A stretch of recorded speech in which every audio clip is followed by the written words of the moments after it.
Hi everyone. Today we're going to take a chilling journey back to medieval Europe, where a silent killer stalked the streets and countryside with ruthless speed and cruelty. Imagine waking up one morning in a bustling town, only to find neighbors collapsing, black sores blooming on skin, and a cold dread creeping through the air. You probably won't survive this. This was no ordinary sickness. It was the plague, a disease so fierce and unforgiving that it could claim a life in just 2 days. And when it arrived, it swept through villages and cities like a merciless shadow, leaving behind death and despair. So before you get too comfortable, take a moment to like the video and subscribe, but only if you really like what I'm doing here. And hey, drop your location and local time below. I want to know who's listening from where as we dive into this dark chapter of history. Now, let's step into the medieval world where this nightmare began. The arrival of death was sudden, swift, and incomprehensible to those who faced it. In the early 1300s, Europe was a patchwork of small towns, crowded cities, and rural farmlands. Trade routes crisscrossed the continent, connecting distant lands through merchants and travelers. But these routes also brought an invisible passenger, the bacterium Yersinia pestis, carried by fleas living on black rats. When these rats boarded ships and wagons, the deadly cargo hitched a ride straight into the heart of Europe. When the first cases appeared, no one knew what they were dealing with. A simple fever, some chills, maybe a cough, nothing out of the ordinary. But soon, terrifying signs emerged. Victims developed large, painful swellings called buboes, usually in the armpits, groin, or neck. These buboes turned dark purple or black as the blood vessels burst under the skin. It was this gruesome discoloration that gave the plague its infamous nickname, the Black Death. Panic spread faster than the disease itself. Towns tried to close their gates, but it was too late. The disease had already entered. Families watched helplessly as loved ones wasted away overnight, sometimes dying within 48 hours of the first symptom. The air was thick with the stench of sickness and death. Streets were littered with the bodies of those who could not be saved or buried fast enough. Entire villages vanished. No one understood how this could happen so quickly. Some believed the plague was a punishment from God, a sign of the apocalypse.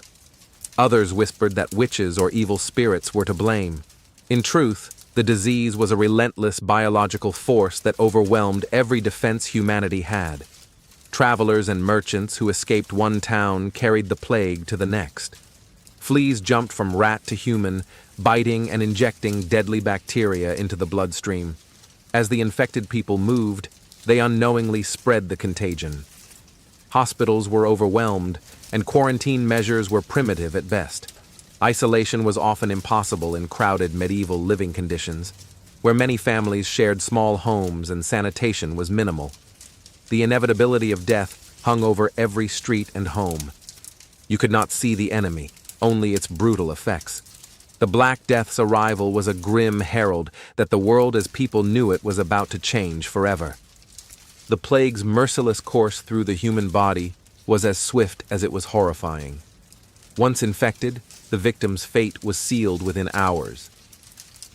The bacterium Yersinia pestis invaded the bloodstream, multiplying rapidly and triggering the body's immune system into violent overdrive.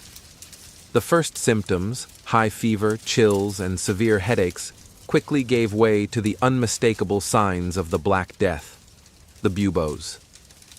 These swollen lymph nodes were excruciatingly painful, some growing as large as an apple, oozing with pus and blood. Their dark purple or black hue was the result of internal bleeding beneath the skin. For those suffering, the buboes were only the beginning. In many cases, the infection spread further, causing internal bleeding and sepsis, which led to blackened fingers and toes, flesh literally rotting away from the bone. Medical knowledge in medieval Europe was painfully limited. The prevailing theories blamed imbalances of the four humors: blood, phlegm, black bile, and yellow bile. Treatments were often desperate and ineffective. Physicians bled patients, applied poultices, or prescribed strange herbal concoctions. Some believed that carrying sweet-smelling herbs or burning aromatic woods could ward off the miasma, or bad air, thought to cause disease. Others resorted to prayer and fasting, hoping for divine mercy. Hospitals, few and far between, were quickly overwhelmed. Infected patients were often left to die alone or cared for by family members who themselves risked infection. Entire households were wiped out in days. The sick were sometimes abandoned, left to suffer in the streets where rats and scavenging animals feasted on their bodies. Fear bred superstition. In the absence of true understanding, people searched for scapegoats.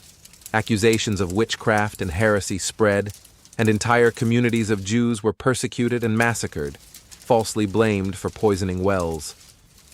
Flagellants, groups of penitents, roamed from town to town, whipping themselves in public displays of repentance, hoping to appease God's wrath.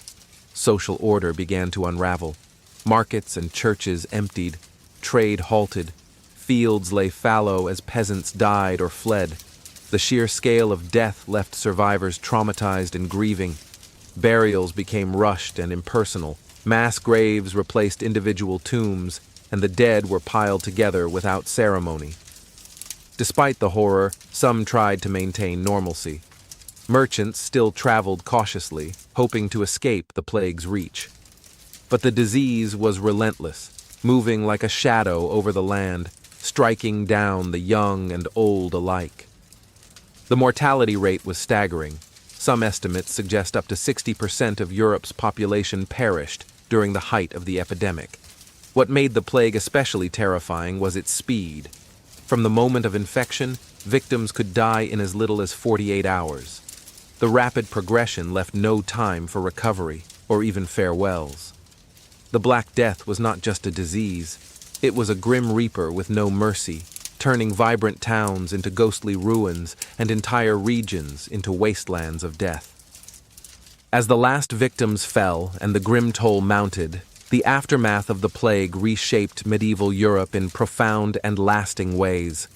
The devastation was so complete that entire regions were left nearly empty, and the social fabric was torn asunder.